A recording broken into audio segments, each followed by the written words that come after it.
યશભાઈ, જય સ્વામિનારાયણ. જય સ્વામિનારાયણ. તમારી પાસે લોટ ઓફ ઓપ્શન હતા, બટ તમે હિનાની ઉપર વિશ્વાસ કરીને હિનામાં આવ્યા, એટલે કોટી કોટી ધન્યવાદ. તમે અમારી સાથે 7 નાઇટ 8 દિવસ સુધી રહ્યા. લે, નુબ્રા, પેંગોંગ, આલચી, રિમોટ ઇલાકા પણ હતા.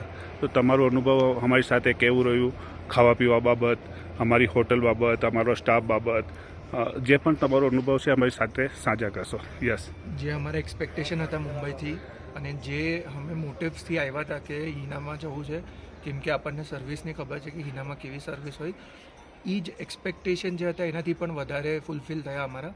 અને ઇવન નુબ્રા અને પેંગોંગ જેવી જગ્યા પર પણ દાલ બાટી અને એવી જલેબી ફાફડાની એવી જે આપણને ગુજરાતીઓને ગમે એવી ચીજો ખવડાવી.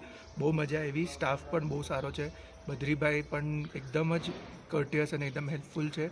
બધા લોકોએ બહુ સારી રીતે અમને રાખ્યા અને અમે looking forward four next trip with Hina. ચલો, થેન્ક યુ. Thank you. અચ્છા, કોઈ કમ્પ્લેન ખરી?